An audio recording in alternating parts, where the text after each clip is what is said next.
Acompanhe agora mais um tema doutrinário do Evangelho de Jesus. Boa noite, sejam bem-vindos.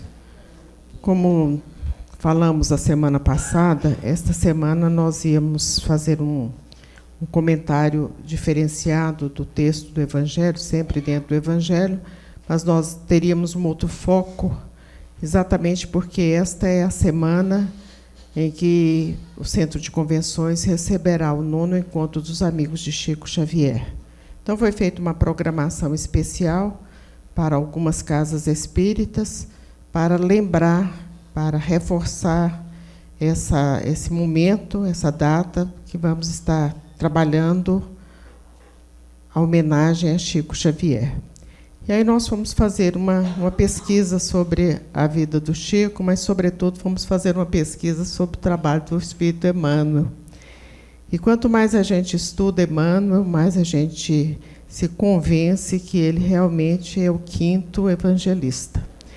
Nenhum escritor, nenhum sábio da igreja, ninguém interpretou tantos e tantos capítulos dos evangelhos, dos 4 evangelistas, e também de Atos dos Apóstolos, e as cartas dos apóstolos, sobretudo as cartas de Paulo. O Espírito Emmanuel, ele traduz, através das suas mensagens, o pensamento de Paulo. Paulo inspira Emmanuel, e Emmanuel, que teve a mediunidade do Chico à sua disposição, porque o trabalho só funcionou, só deu certo, porque ele teve o médium daquela qualificação moral, qualificação mediúnica, de desprendimento, de amor. Então, quer dizer, foi realmente uma dobradinha especialíssima. Mas Emmanuel não nasceu Emmanuel. E a gente tem notícia de 10 encarnações dele, fora essa encarnação que todos nós sabemos que ele já está encarnado, assim como outros espíritos muito iluminados estão também encarnados para dar continuidade a esse projeto, a essa certeza da transição planetária para um mundo de regeneração. Então, ele já está entre nós, assim como outros também já estão. E ele começa as reencarnações dele no Egito, a reencarnação que a gente tem notícia no Egito, como um sacerdote egípcio. E, à exceção das reencarnações que ele era uma autoridade romana, tanto como Públio Lentulus Sura, como Públio Lentulus, porque é a mesma pessoa, o Públio Lentulus, é neto do Públio Lentulus Sura, que é a mesma pessoa, o processo da reencarnação. Nas demais reencarnações, ele sempre veio ligado à Igreja Católica. Ele sempre foi padre, ele foi filósofo, ele foi educador, ele sempre teve uma ligação com a Igreja Católica.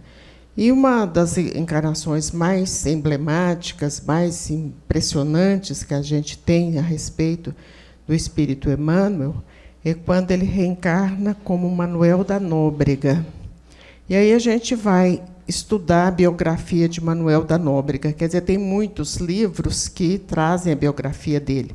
Este é um deles. Este livro aqui não é um livro espírita, mas traz a biografia O Brasil Nascente, o primeiro governador-geral do Brasil, e ele vem nessa comitiva do primeiro governador-geral do Brasil.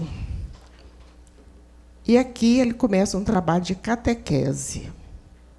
Aqui ele fez tudo. Aqui ele era conselheiro, ele era juiz, ele era médico, ele era sacerdote, ele era da Companhia de Jesus, ele era um jesuíta, assim como o Papa, hoje Papa Francisco também, ele era jesuíta. E os jesuítas têm uma tendência, a formação deles é realmente para o ensino.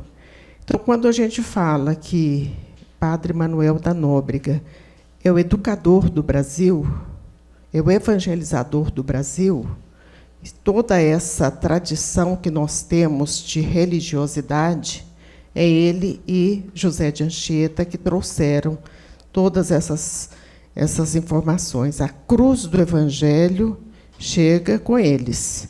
E eles chegam, claro, chegam na Bahia, eles vão descendo e chegam à cidade de São Paulo, que na época ele fundou a cidade de São Paulo.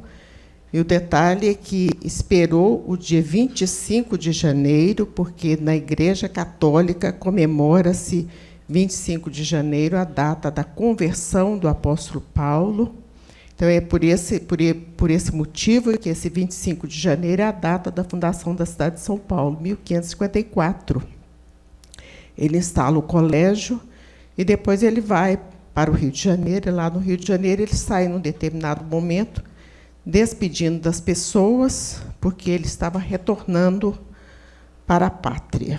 E muitos observaram ali no porto do Rio de Janeiro, não tinha navio, e eles imaginaram, mas como que ele está indo embora, sendo que não tem nenhum navio atracado aqui? Ele estava despedindo porque ele estava realmente retornando ao plano espiritual. Manuel da Nóbrega, portanto, é uma das figuras mais importantes da história do Brasil. E depois ele tem outras encarnações, inclusive no livro Renúncia, a gente vai ver aquele padre Damiano, que é a encarnação dele. Depois ele reencarna novamente no Brasil como um padre muito modesto. E depois chega pela psicografia de Chico Xavier. E ele chega e faz uma exigência ao Chico. E ele diz, o Chico pergunta a ele o que poderia fazer para ser um bom médium, e ele responde, tão somente 3 coisas. E o Chico diz a ele, qual a primeira coisa? Ele diz, disciplina. Qual a segunda? Ele fala, disciplina. Qual a terceira?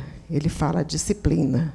Então, essa orientação que Emmanuel deu a Chico, ela está valendo para todas as pessoas. A nossa disciplina vai começar com o horário, mas ela é muito mais abrangente do que isso, porque nós vamos ter que disciplinar a nossa mente. Então, mentes conturbadas, mentes agitadas, a gente tem que dar uma solução para ela, através de uma yoga, através de uma oração, de uma meditação, enfim, a gente tem que achar o caminho aí para serenar a nossa mente, porque isso é princípio de disciplina, sim. E ele começa o trabalho dele pela poesia. De todos os gêneros literários, a poesia é o mais difícil. Tanto que muitas pessoas falam assim, eu não gosto de poesia, mas não gosto porque não entende muito de poesia mesmo. Porque a poesia ela precisa de métrica, rima e estilo. Então, se ele recebe, por exemplo, um Olavo Bilac ou Augusto dos Anjos, que são poetas que ele recebeu as mensagens, ela tem que ser condizente à mensagem que aqueles espíritos trouxeram quando estavam encarnados. E as mensagens são, realmente, elas se assemelham mesmo. Pegue o livro que se chama Parnaso de Além Túmulo, que foi o primeiro livro dele, um rapaz com muito pouca instrução, no caso Chico, com muito pouca instrução, e ele vem com esse livro que foi discutido na Academia Brasileira de Letras, inclusive o próprio Humberto de Campos, na época encarnado, e depois veio a trazer também muitas obras através da psicografia do Chico. E também tem o Antologia dos Imortais, que é um livro também de poesias. Existem outras poesias, mas esses são os mais densos no aspecto da poesia. Depois ele fala, além dos 5 romances que ele trouxe pela psicografia do Chico, e esses romances são romances históricos. Então, qualquer fato que não seja condizente com a realidade histórica, com as narrativas históricas, ele colocaria todo o trabalho dele a perder. Mas, pelo contrário, ele reafirma todas aquelas informações que são trazidas pela história universal. Quando ele fala, por exemplo, no livro Há 2000 anos, quando aquele escravo é vendido em Roma, ele faz algumas descrições. Ele fala, por exemplo, que ele estava com o pé, tinha colocado gesso no pé do rapaz, que tinha uma touca vermelha na cabeça. Isso não é assim para embelezar a literatura, não. Embelezou realmente.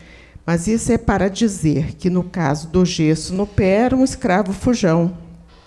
No caso da touca na cabeça, é para dizer que ele era um escravo revoltado, uma pessoa belicosa, uma pessoa difícil. E assim ele vai trazendo outras narrativas com relação ao momento em que Paulo de Tarso sai para singrar os mares, para chegar a Roma. Tudo aquilo ali tem uma data específica, porque determinados tempos, épocas, meses do ano não se pode navegar. Tem muito vento, muito gelo, muito frio. Então, tudo isso a gente observa na obra, nesses 5 romances. E detalhes assim que, para nós que somos, assim, às vezes, pessoas mais rudes, a gente não tem essa percepção. Quando ele começa a escrever o livro Paulo Estevão, que é a história de Paulo de Tarso com o apóstolo Estevão, ele escreve esse livro na fazenda Modelo, lá em Pedro Leopoldo. É um dos passeios mais bonitos que a gente pode fazer. Qualquer pessoa pode ir a Pedro Leopoldo, é muito fácil ir, a gente imagina que é uma coisa muito complicada, mas qualquer pessoa pode ir a Pedro Leopoldo, chega lá, pede um táxi para levar lá na fazenda, eles vão e contam muitas histórias, e lá está todo um acervo, a cadeira que ele sentava, a mesa que ele usou para psicografar, o armário onde ele guardou todo esse acervo do Paulo Estevão. E, nesse período, depois conta-se os biógrafos dele, toda aquela região onde está a fazenda, ela ficou envolvida num cinturão de proteção espiritual. Os mentores espirituais tiveram tanto cuidado nessa obra, e ela é considerada uma obra-prima da literatura espírita mesmo. E ele, Chico, depois ele dizia que ele entrava na cena, quer dizer, se ia passar um determinado momento lá em Jerusalém, que Paulo de Tarso estava lá, de frente a uma porta uma das portas do templo. Chico, em espírito, ele se deslocava, ele participava daquela cena. E um fato muito carinhoso e interessante é que, todas as vezes que ele começava a psicografar, um sapo ficava na porta da salinha que ele psicografava. Ele tinha muito carinho pelos animais, mas tinha uma certa dificuldade com o sapo. E o dia que ele terminou, que ele colocou o ponto final no livro Paulo Estevão, ele saiu dali, ajoelhou, beijou o sapo foi embora e nunca mais voltou. Além desses 5 romances, ele ainda conduziu, dirigiu toda a obra do espírito André Luiz. E nós sabemos que a obra de André Luiz, alguns livros, são livros muito científicos.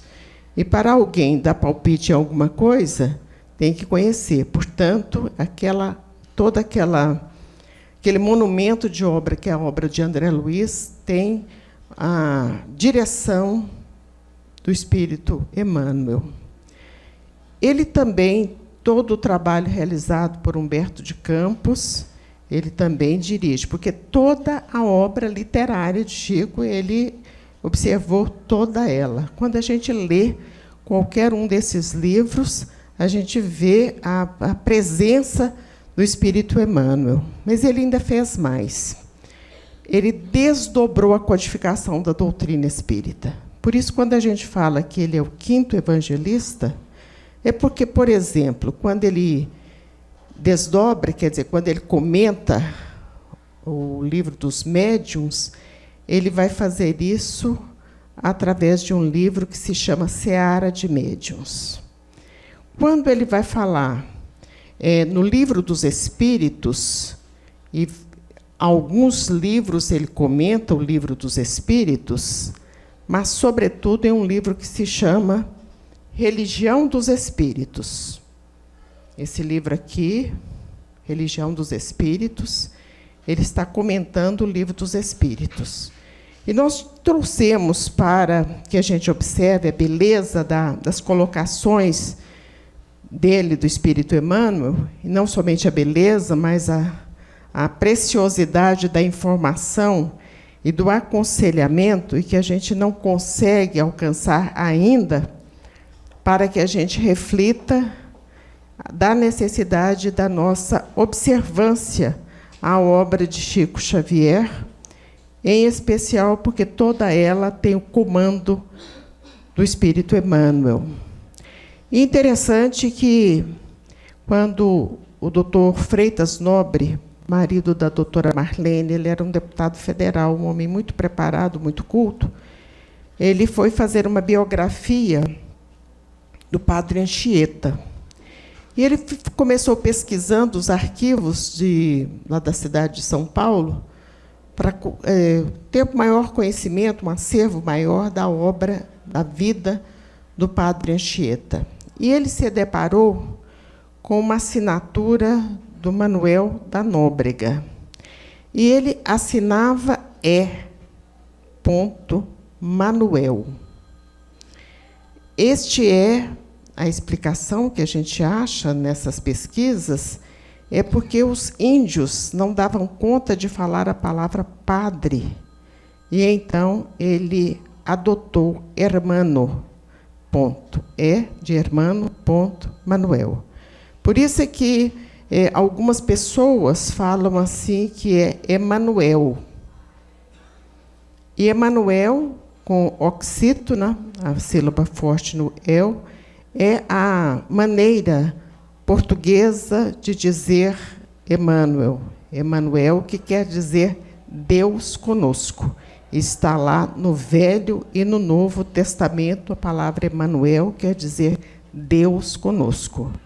E o Emmanuel, com 2 M's, é a grafia francesa, que a gente vai encontrar no Evangelho segundo o Espiritismo, porque ele é um dos espíritos que assinou a codificação da doutrina espírita. O Emmanuel assina a codificação da doutrina espírita. Então, ele desdobra com muita precisão a obra de Allan Kardec, toda a obra de Kardec. É só a gente procurar, pesquisar, que a gente vai encontrar tudo isso. Por isso, a gente, pesquisando, nós achamos muitas coisas interessantes, mas achamos essa mensagem que diz respeito a todos nós, que se chama Examina a Própria Aflição. E ela foi recebida numa reunião pública no dia 13 de fevereiro de 59. E ela analisa a questão 908 do Livro dos Espíritos.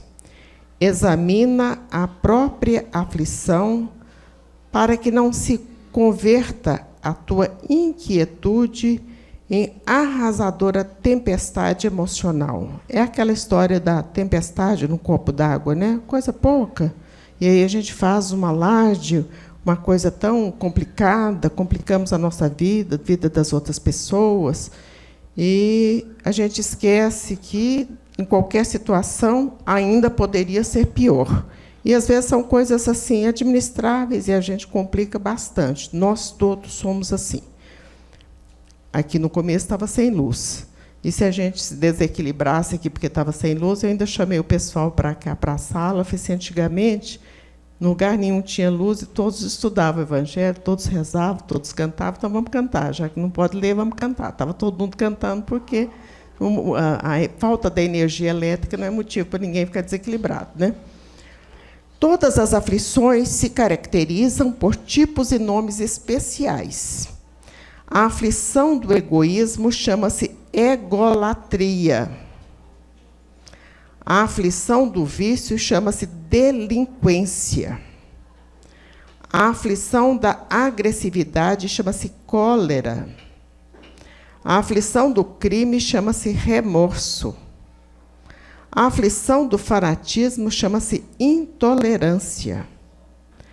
A aflição da fuga chama-se covardia. A aflição da inveja chama-se despeito. A aflição da leviandade chama-se insensatez. A aflição da indisciplina chama-se desordem. A aflição da brutalidade chama-se violência. A aflição da preguiça chama-se rebeldia. A aflição da vaidade chama-se loucura. A aflição do relaxamento chama-se evasiva.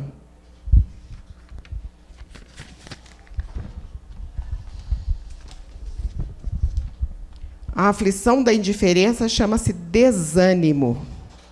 A aflição da inutilidade chama-se queixa. A aflição do ciúme chama-se desespero. A aflição da impaciência chama-se intemperança. A aflição da sovinice chama-se miséria. A aflição da injustiça chama-se crueldade. Cada criatura tem a aflição que lhe é própria.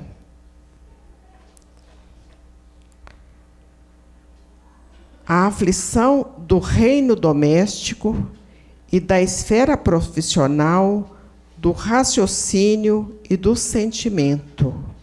Os corações unidos ao supremo bem, contudo, sabem que suportar as aflições menores da estrada é evitar as aflições maiores da vida, e por isso, apenas eles, os anônimos heróis da vida cotidiana, conseguem receber e acumular em si mesmos os talentos de amor e paz reservados por Jesus aos sofredores da terra, quando pronunciou no monte a divina promessa: bem-aventurados os aflitos.